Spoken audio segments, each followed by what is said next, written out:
রসুলের কাছে যে আমরা মারা যাবো, মাটির সাথে মিশে যাবো, আমাদের হাড় অবশিষ্ট থাকবে, আমরা কি পুনরুত্থান হবে আমাদের? আমাদের পূর্বে যে সমস্ত আমাদের পূর্বপুরুষেরা মারা গেছে তাদেরও কি পুনরুত্থান ঘটবে? কাফেরদের প্রশ্ন। আমাদের মুসলমানদের মনের মধ্যেও সন্দেহ আছে যে হুজুররা আলোচনা করে কবরের শাস্তি, হাসরের শাস্তি, কিয়ামতের শাস্তি। হ্যাঁ, এটা দেখে আছে কিনা? কবরে শাস্তি হবে এটা দেখে আছে কি? এটা দেখে আছে কি? দেখে আছে কি? আল্লাহ রাসূলের সাহাবী কর্তৃক বর্ণিত একদা আল্লাহ রাসূলের সাহাবী এবং জামাতা হযরত উসমান গনি রাদিয়াল্লাহু তাআলা আনহু তিনি তার অসংখ্য সাহাবীদেরকে নিয়ে একটি প্রান্তর অতিক্রম করছেন। প্রান্তর অতিক্রম করা অবস্থায় হযরত উসমান গনি রাদিয়াল্লাহু তাআলা আনহু তিনি হঠাৎ করে ধুমকে দাঁড়িয়ে গেলেন। এরপরে হযরত উসমান গনি রাদিয়াল্লাহু তাআলা আনহু চোখ দিয়ে অঝোর ধারায় পানি পড়তে পড়তে তার দাড়ি মোবারক ভিজে তার বুক পর্যন্ত ভিজে যাচ্ছে। এরপরে হযরত উসমান গনি রাদিয়াল্লাহু তাআলা আনহুর সঙ্গীরা হযরত উসমান গনিকে প্রশ্ন করছেন যে হে আল্লাহ রাসূলের জামাতা, আপনি হঠাৎ করে কেন এখানে দাঁড়িয়ে গেলেন? কেনই বা আপনার চোখ দিয়ে অঝোর ধারায় পানি বর্ষিত হচ্ছে? হযরত উসমান গনি রাদিয়াল্লাহু তাআলা আনহু তিনি বললেন যে ও আল্লাহর রাসূলের সাহাবীরা, শুনে রাখো, আমি আল্লাহর রাসূল সাল্লাল্লাহু আলাইহি ওয়াসাল্লামের কাছে শুনেছি কোন মানুষ যখন মৃত্যুবরণ করে তাকে যখন কবরের মধ্যে রাখা হয়, কবরটাই হলো তার সর্বপ্রথম ঘাঁটি। মুসলমান ভাইরা, আমি আপনি মৃত্যুবরণ করব, মৃত্যুর পরে আমাকে আপনাকে যে কবরের মধ্যে রাখা হবে সেই কবরটাই হবে হলো আমার সর্বপ্রথম ঘাঁটি। কবর সম্পর্কে আল্লাহ রাসূল সাল্লাল্লাহু আলাইহি ওয়াসাল্লাম বলেছেন, আল কবরু রাওযাতুম মিন রিয়াজিল জান্নাহ আও হুফরাতুম মিন হুফারিন নার। আল্লাহ রাসূল সাল্লাল্লাহু আলাইহি ওয়াসাল্লাম বলেছেন যে ও বিশ্বের উম্মতেরা, তোমরা শুনে রাখো, কোন মানুষকে যখন কবরের মধ্যে রাখা হবে তখন কবরটা কারোর জন্য হবে হলো জান্নাতের বাগান। বলেন সুবহানাল্লাহ। কারোর জন্য হবে হলো জান্নাতের বাগান। কার জন্য জান্নাতের বাগান হবে মুসলমান ভাইরা? কার জন্য? এই আবার আপনার মতো নামধারী মুসলমানদের জন্য, যে শুক্রবারে শুধু মুসলমানিত্ব ধরে রাখার জন্য জুমার নামাজটা পড়লাম, সপ্তাহে 5-7 ওয়াক্ত নামাজ, সময় পেলাম তো 1 ওয়াক্ত পড়লাম আর পড়লাম না। আমি মুসলমান হিসাবে চিন্তা করলাম না আমার ব্যবহার দ্বারা, আমার চিন্তা দ্বারা, আমার কথা দ্বারা অন্য কোন মুসলমান কষ্ট পাচ্ছে কিনা। আমি মুসলমান, আমার 3.5 হাত বডি স্ট্রাকচারের মধ্যে আমি যে নবীর উম্মত সেই নবীর আদর্শ আমার বডির মধ্যে আছে কিনা, আমার দেহের মধ্যে আছে কিনা, আমার উপরে আছে কিনা, আমার মুখের মধ্যে আছে কিনা, আমার শরীরের মধ্যে আছে কিনা চিন্তা করলাম না। এদের জন্য কবরটা জান্নাতের বাগান হবে। কাদের জন্য? যারা মুসলমান, প্রকৃত অর্থেই যারা মুসলমান, প্রকৃত অর্থেই যারা আল্লাহ তাআলার হুকুমটা মেনে চলার চেষ্টা করে, নবী সাল্লাল্লাহু আলাইহি ওয়াসাল্লামের আদর্শটা যারা সার্বক্ষণিকভাবে ব্রেনের মধ্যে রেখে বাস্তবিক অর্থে রূপদান করে যারা মুসলমান হিসাবে জীবনযাপন করতে চায়, এরা মৃত্যুবরণ করলে এদের কবরটা হবে হলো রাওযাতুম মিন রিয়াজিল জান্নাহ। তার কবরটা জান্নাতের বাগান হয়ে যাবে। আও হুফরাতুম মিন হুফারিন নার। আর কবরটা কারোর জন্য হবে হলো জাহান্নামের গর্ত।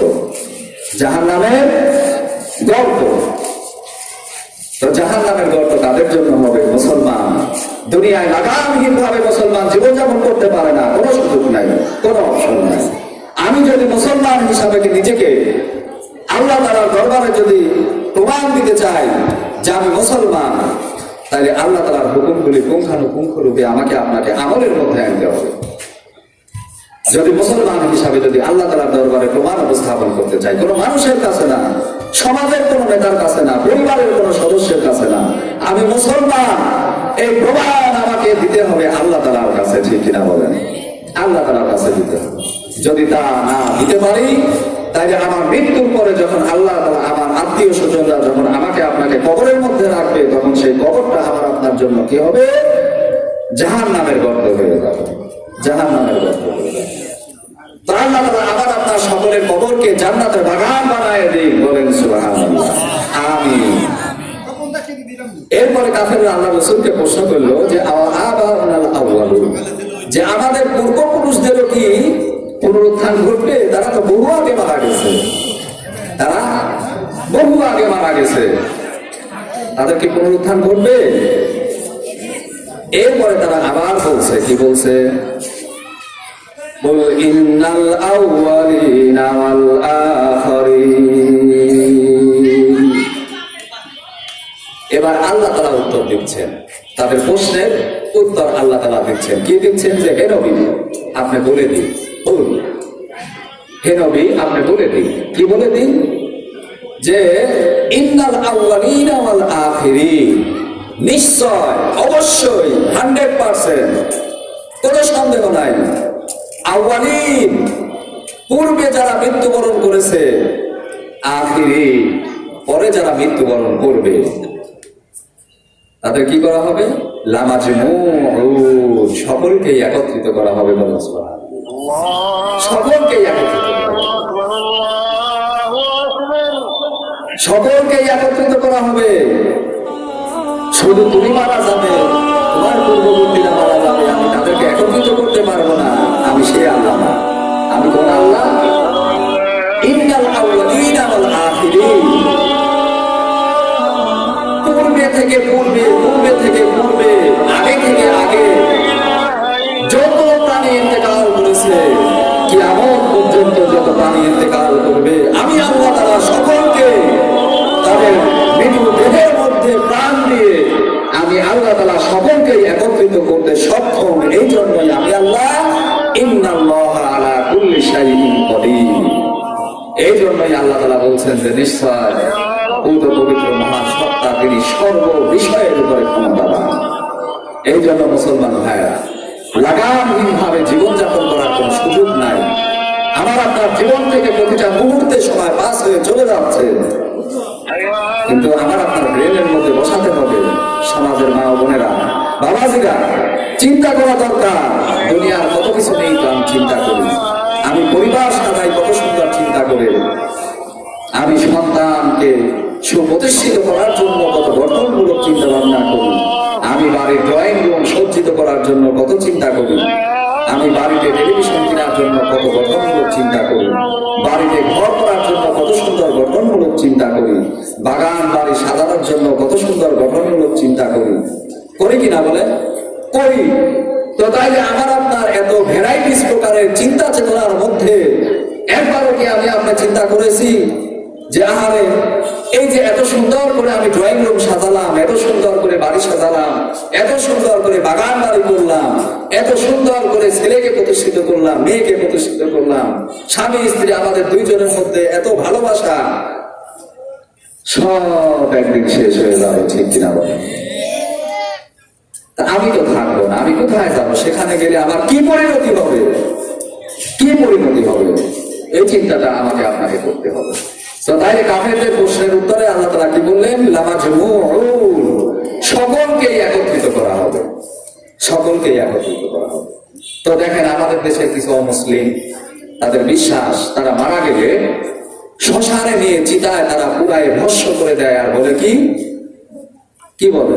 স্বর্গে চলে গেল, স্বর্গে পাঠা দিলাম, বলে কিনা? স্বর্গে পাঠা দিলাম। ওই যে আমি গত বছর 2 আগে সম্ভবত নাটোর মিশনে গেলাম, নাটোর মিশনে গিয়ে দেখলাম যে ওদের মিশনের ভিতরে শ্মশান আছে, আছে না? শ্মশান আছে। তো সেই শ্মশানে 2টা সিস্টেম। যারা ধনী হিন্দুরা ইন্তেকাল করে, মারা যায়, তাদেরকে আপনার বৈদ্যুতিক ভাবে তাদেরকে পুরায় ভস্ম করা হয়, আর যারা গরিব মানুষ তাদেরকে খড়ি পুরায় ভস্ম করা হয়। তা আমি গেলাম সেখানে, ভিতরে ঢুকলাম, পাঞ্জাবি পায়জামা পরে টুপি মাথায় দিই, একবারে ভিতরে চলে গেলাম। যাওয়ার পরে দেখলাম যে চিতায় তাদেরকে পুরানো হয়, সেই চিতার হ্যাঁ ওই গেটে লেখা আছে, কি আছে? গেটে লেখা আছে, কি লেখা আছে? স্বপ্নে সুখ, শ্মশানে শান্তি। কি লেখা আছে? হ্যাঁ, স্বপ্নে সুখ, শ্মশানে শান্তি। হ্যাঁ, আমি ওই আমার সাথে আবার আরো একজন ছিল, তো সেখানে আমার বারবার বলতেছে যে হুজুর এই আপনি এই জায়গায় এসে দাঁড়া রয়েছেন, এইটা দেখতেছেন ওইটা দেখতেছেন, আপনার খারাপ লাগতেছে না? তাই বললাম যে না, কেন খারাপ লাগবে, কেন খারাপ লাগবে? খারাপ লাগার কোনো সুযোগ নাই। তাদের ধর্ম, তাদের দর্শন গবেষণা রিসার্চ করার অধিকার আমার আছে, জানার অধিকার আমার আছে। তা আমি দেখলাম সেখানে লেখা আছে স্বপ্নে সুখ শ্মশানে শান্তি। তা আমি কথাটা তখন থেকে গবেষণা শুরু করলাম। গবেষণা শুরু করে আমি যেটা দেখলাম সেটা হলো যে কোনো মানুষ সে স্বপ্ন দেখতে পারে। স্বপ্নের ভিতরে মানুষ এমন কিছু স্বপ্ন দেখে যে স্বপ্ন দেখে স্বপ্নের মধ্যে সে সুখ পায়। পায় কিনা বলেন? হ্যাঁ, স্বপ্ন দেখে কিন্তু স্বপ্নের মধ্যেই সে সুখ পায়। এটা সত্য, এটা মেনে নেওয়া যায়, এটা মেনে নেওয়া যায়। কিন্তু শ্মশানে শান্তি, এটা যদি কোনো মুসলমান বিশ্বাস করে তার ঈমান নষ্ট হয়ে যাবে। ঠিক কিনা বলেন? শ্মশানে শান্তি নেই। শান্তি কোথায়? শান্তি হলো জান্নাতে। ঠিক কিনা? শান্তি কোথায়? শান্তি হলো জান্নাতে। শ্মশানে কোনো শান্তি নাই, শ্মশানে কোনো শান্তি নাই। আর তাদের ধারণা পুরায় ভস্ম করে স্বর্গে পাঠায় দিলাম। স্বর্গ তোমার বাপ দাদা, হ্যাঁ, স্বর্গ তোমার দাদা বানা ফিরে গেছে, তোমার বাপ বানা ফিরে গেছে, যে তুমি পুরা ভস্ম করে দিলে আর স্বর্গে চলে গেল। কত সহজ। স্বর্গে যাওয়ার জন্য সহজ ভাষায় শর্ত হলো কি, যে তার ভিতরে ঈমান থাকতে হবে, ঈমান থাকতে হবে। আর মুশরিকদের ঈমান আছে ভিতরে? ঈমান নাই, ঈমান নাই। তো আল্লাহ তাআলা বলছেন লামাজে মুউ, তোমরা যতই তাদেরকে স্বর্গে পাঠায় দাও, গঙ্গায় ভাসায় দাও, ছাইগুলো, আল্লাহ তাআলা সকলকে আবার একত্রিত করে, সকলকে জোড়া লাগায় একত্রিত করবেন। কবে করবেন? আল্লাহ তাআলা বলছেন ইলা মিকাতি ইয়াউমিন মা'লুম। আল্লাহ তাআলা বলেন যে অবশ্যই আমি সকলকে একত্রিত করব একটি নির্দিষ্ট দিনে, নির্দিষ্ট সময়ে। মিকাতি ইয়াউমিন মা'লুম, নির্দিষ্ট দিনে নির্দিষ্ট সময়ে আমি সকলকে আবার একত্রিত করব। সেই দিনটা কবে? সেই দিনটা কবে? হাসরের ময়দানে। ঠিক কিনা? সেদিনটা কবে? হাসরের ময়দানে। আপনারা পুরায় যতই ভস্ম করে স্বর্গে পাঠায় দেন, আল্লাহ তাআলা নির্দিষ্ট দিনে নির্দিষ্ট সময়ে সকলকেই আবার আল্লাহ তাআলা একত্রিত করবেন, সকলকেই একত্রিত করবেন। কেন করবেন? আল্লাহ রাসূল সাল্লাল্লাহু আলাইহি ওয়াসাল্লাম বলেছেন, যখন সাত আসমান সাত জমিন, আসমানের নিচে জমিনের উপরে যা কিছু আমি আপনি দেখি এবং যা কিছু আমি আপনি দেখি না, সব কিছু যখন ধ্বংস হয়ে যাবে, ধ্বংস হয়ে যাওয়ার পর যখন কিয়ামত প্রতিষ্ঠিত হবে, তখন আমার প্রত্যেক উম্মতকে তিনটা করে প্রশ্ন করা হবে। কয়টা করে? তিনটা করে প্রশ্ন করা হবে। আল্লাহ রাসূল সাল্লাল্লাহু আলাইহি ওয়াসাল্লাম বলেছেন যে কোনো একটি প্রশ্নের উত্তর না দেওয়া পর্যন্ত হাসরের ময়দানে আমার কোনো একটি উম্মত পায়ের কোনো একটি কদম উঠাতে পারবে না। তিনটা প্রশ্নের উত্তর না দেওয়া পর্যন্ত আমার কোনো উম্মত হাসরের ময়দানে পা উঠাতে পারবে না। তার মধ্যে একটা প্রশ্ন হলো যে বান্দা, দুনিয়ায় থাকতে আমি তোমাকে যে হায়াত দিয়েছিলাম, এই হায়াতের সময়টা তুমি কোন পথে ব্যয় করেছো? মসজিদে ব্যয় করেছো না মন্দিরে ব্যয় করেছো? কোন জায়গায় ব্যয় করেছো? এই যে আল্লাহ তাআলা একত্রিত করে প্রশ্নগুলো করবেন, তখন আপনি কোথায় যাবেন? তখন কোথায় যাবেন? প্রশ্নের উত্তর তো আমাকে আপনাকে দিতে হবে। তখন কি আমি আপনি এই কথা বলার সুযোগ আছে যে বাপ দাদা এই ধর্ম করতো তাই আমি করতেন? আল্লাহ বাপ দাদা এই ধর্ম করতো তাই আমি করতেন, কথা বলার সুযোগ আছে?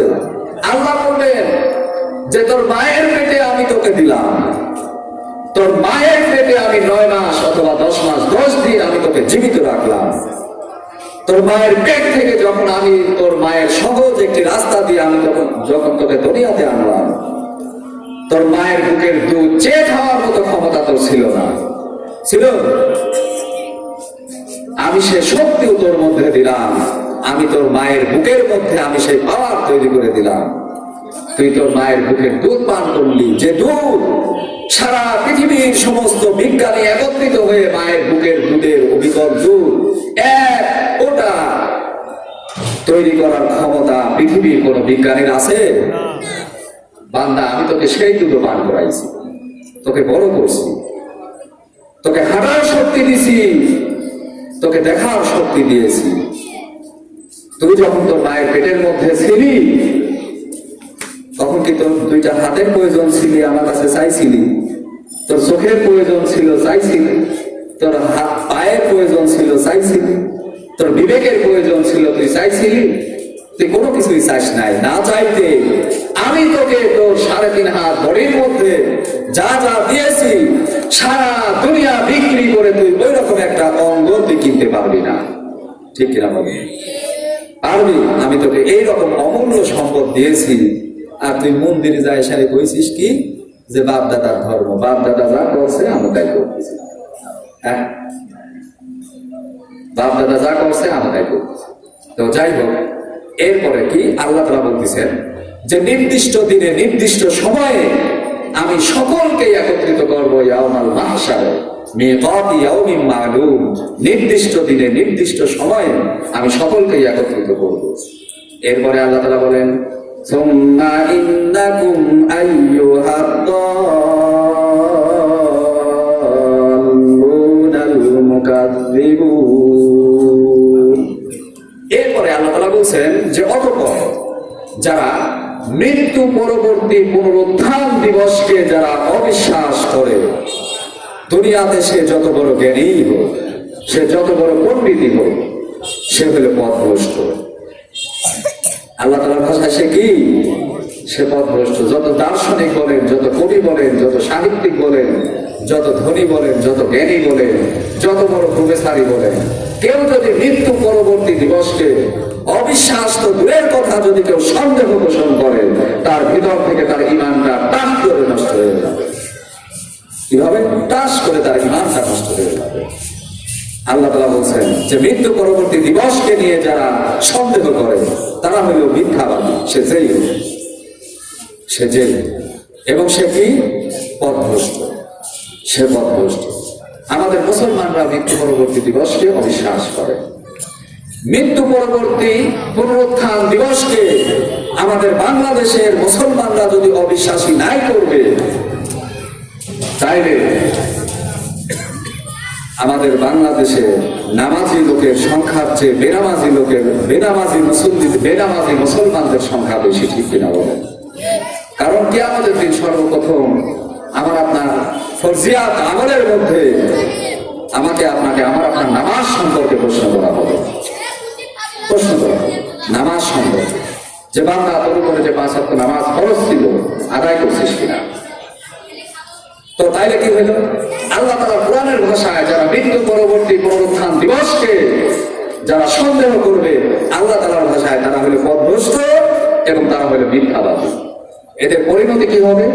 আল্লাহ তাআলা বলেন লাআকিলুনা মিন শাজারিন মিন যাক্কুম।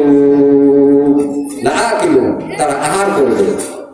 মিন শাজারিন, শাজারুন মানে হলো গাছ, মিন যাক্কুম একটা ফলের নাম। এই ফলটা হলো কাঁটাযুক্ত ফল। জাহান্নামের মধ্যে মৃত্যু পরবর্তী পুনরুত্থান দিবসকে নিয়ে দুনিয়ায় থাকতে যারা সন্দেহ পোষণ করে, যারা মৃত্যুবরণ করবে, এদেরকে যখন জাহান্নামের মধ্যে নিক্ষেপ করা হবে, এদের খাদ্য হবে হলো যাক্কুম ফল। কি ফল? যাক্কুম ফল, কাঁটাযুক্ত ফল। যেটা হয়তো আমাদের সহজ ভাষায় আমরা বলতে পারি যে কালধুতরার ফল আছে না, এই কালধুতরার ফলের মতো কাঁটাযুক্ত ফল। আমি যদি আপনাকে বলি যে বাবাজি আপনি দিনে লিভার হিসাবে, শ্রমিক হিসাবে কত টাকা হাজিরাতে কাজ করেন, আপনি বললেন 700 টাকা। তা আমি বললাম যে বাবাজি আমি আপনাকে 700 টাকা না, আমি আপনাকে 1000 টাকা দেবো। তা আপনি এই কালধুতরা ফল একটা চাবায় খান, খাবেন? এরকম কোন মুসলমান আছে এখানে? খাবেন? কেউ রাজি হবে? বরং তারা সকলেই আমার পাগল বানা ছাড়বে, যে হুজুর পাগল হয়েছে, ইমাম সাহেব পাগল হয়েছে। কিছুক্ষণ আগে দেখে আসলেন ভালো ইমামতি করতেছে, এখন এসে দেখতেছি পাগল হয়েছে ইমাম সাহেব। পাগল বলবে সবাই। ঠিক কিনা বলেন? তাইলে প্রিয় মুসলমান ভাই ও বোনেরা, মৃত্যু পরবর্তী পুনরুত্থান দিবসকে আমি আপনি সন্দেহ পোষণ করে কোনো গুরুত্ব না দিয়ে আমি আপনি আল্লাহ তাআলার হুকুমগুলি মানা থেকে বিরত থেকে, নামাজ পড়া থেকে বিরত থেকে, পর্দা পালন করা থেকে বিরত থেকে, হালাল বাদ দিয়ে হারাম গ্রহণ করছি, এই অবস্থায় যদি আমার আপনার মৃত্যু হয়, জাহান্নামের মধ্যে যখন আল্লাহ তাআলা এই জাকুম ফল আমাকে আপনাকে পান করতে দেবেন, তখন সেখানে আমার আপনার পাশে দরদি হয়ে দাঁড়ানোর ক্ষমতা কারো আছে? বলেন, কারো আছে? কারো নাই। এই জাকুম ফল যখন একজন জাহান্নামী পান করবে, তখন তার অবস্থাটা কেমন হবে?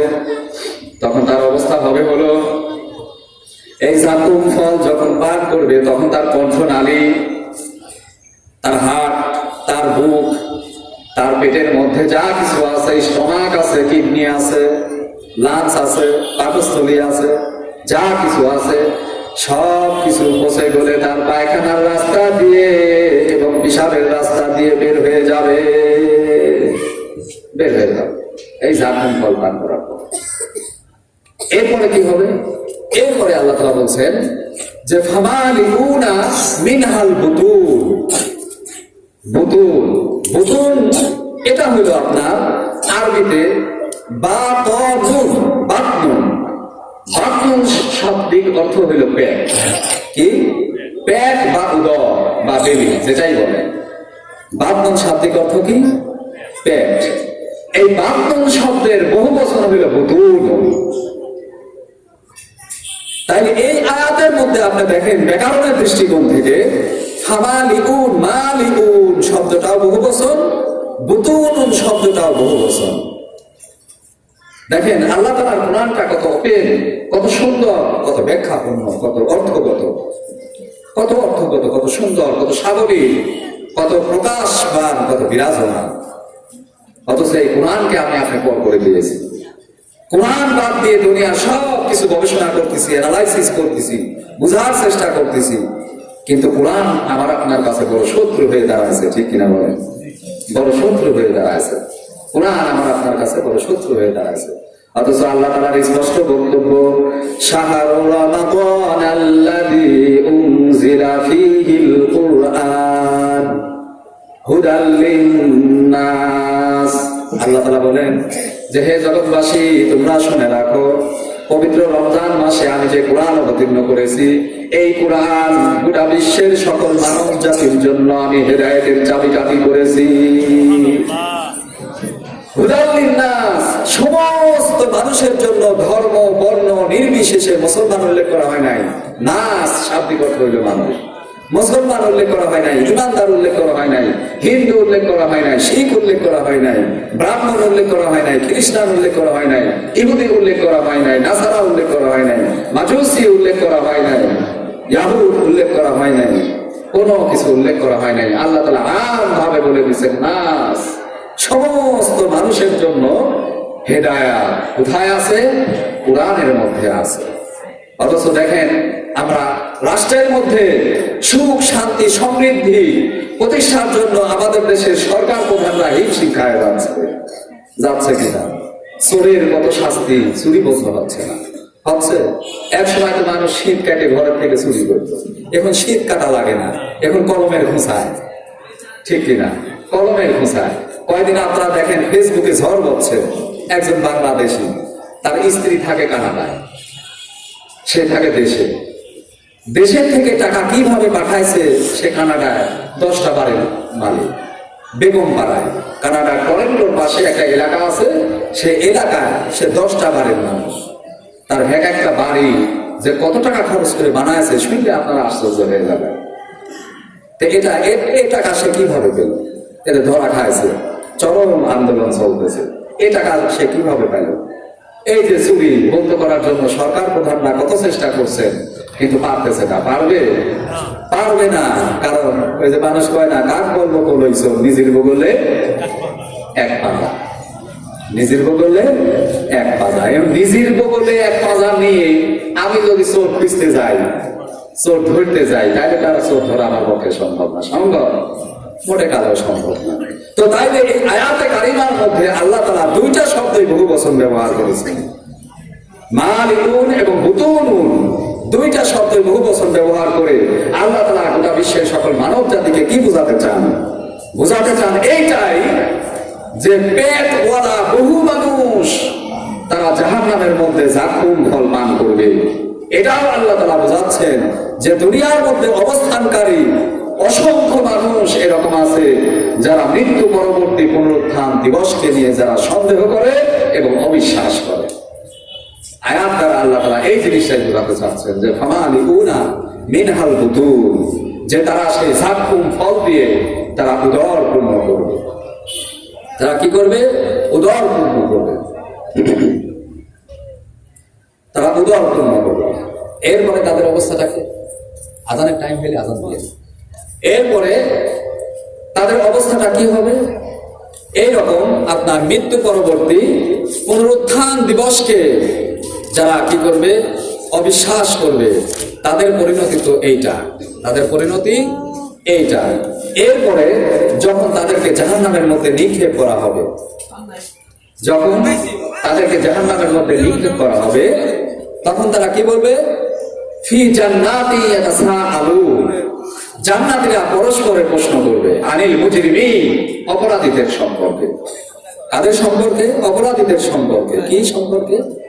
যে জান্নাতীরা যখন জান্নাতে যাবে, জান্নাতে যাওয়ার পরে যখন তারা জান্নাতের বাগানের মধ্যে পায়চারি করবে, তখন তাদের কানে গাধার চিৎকারের আওয়াজের মতো চিৎকার আসবে।